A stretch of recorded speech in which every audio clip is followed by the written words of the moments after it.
Kada bi neko postavio pitanje šta to spaja Sloveniju i Finsku, retko ko da bi znao da da tačan odgovor, ali evo da rešimo nedoumice. U pitanju je grupa Joker Out i pesma Carpe Diem. Koliko sam razumeo, preko 2 miliona streaminga samo u Finskoj za vašu pesmu Carpe Diem, ali koliko preko 40 miliona ili koliko ukupno. I zbog toga ste dobili zlatnu ploču. Da. Da li ste uopšte znali da postoji takva nagrada? Pa iskreno, nagrada te vrste nam je bila poznata u svetu kad su se prodavale ploče, tako da nismo skroz znali da postoje nagrade za streaming, ili barem ne koji su uslovi da dobiješ tu nagradu. Također nismo znali da postoji opcija da dobijemo tu nagradu u Finskoj, ali eto. Od svih zemalja, jesmo. Desilo se, eto. Desilo se, eto. Kako ste naučili celu Evropu, a ne samo Evropu, da peva na slovenačkom? Ja mislim da iskreno je najviše pomoglo to što smo u toku eurovizijskog vremena posvetili ogromno nekog svog personalnog prostora i vremena tome da se povežemo sa publikom, da im damo neki uviđaj u to šta se dešavalo sa nama pre Eurosonga, da nismo samo izvođači koje vide za 3 minuta na bini, nego da to radimo sad već 7 godina i da želimo to da radimo još šta ja znam, recimo do kraja svojih života, da budemo malo onako kao u bajci i to su razumeli i ta poruka je onako snažnija od jezika i onda to da se naučiš 20 i nešto pesama je lagan zalogaj ako te nešto onako dodirne na personalnom nivou.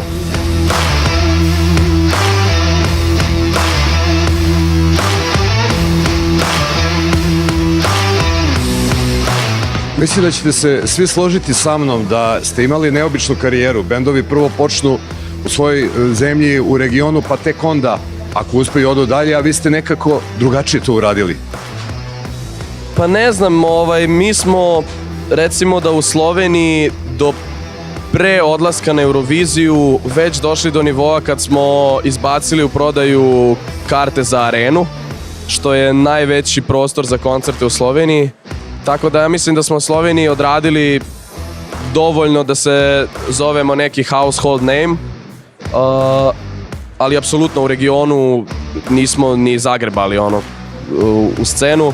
Tako da da, šta se tiče regiona i Europe, napravili smo veliki preskok.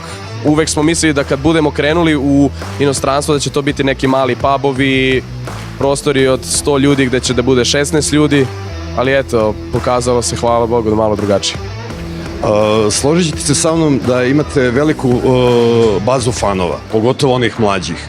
Koliko vi kao jedan pop rock band možete uticati na generacije koje slušaju ovaj današnji mainstream da se ipak okrenu pop i rock muzici, onoj starijoj? Pa to je komplikovano pitanje. Znam. Ja verujem da u današnjem svetu gde je muzika baš krenula više u smeru neke te produkcijske muzike što se tiče elektronske muzike, tako su se i koncertne hale pretvorile u klubove i recimo ovde u splavove i tako dalje. Ali eto, ako se bude ta kultura benda, instrumenta i analogije uspela opet malo proširiti, ja mislim da mladi žele to jer svi osjećaju analogiju jer nam je analogija prirodna. Ali ako nemaju mladi mogućnost da je čuju i da je osete, onda ni ne mogu da znaju da im je to. Tako da ja se nadam da se otvori što više prostora i da se napravi što više nekih događaja gde mogu bendovi i muzičari da se predstave sa tom analogijom, pa da vidimo onda da li je dosta jaka da dirne publiku.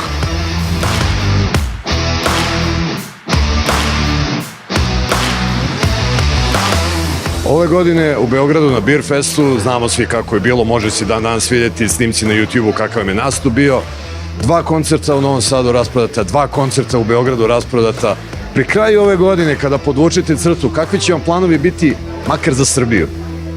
Neki veći koncert, neki veći prostor, otvoreni prostor možda?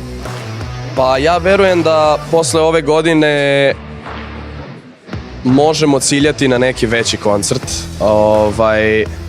kao napravit ćemo foru i nećemo da sviramo nigde, samo u jednom gradu i napraviti jedan veliki koncert i onda skupiti sve fanove. Ne znam, ja mislim da ćemo sledeće godine imati nešto malo veće.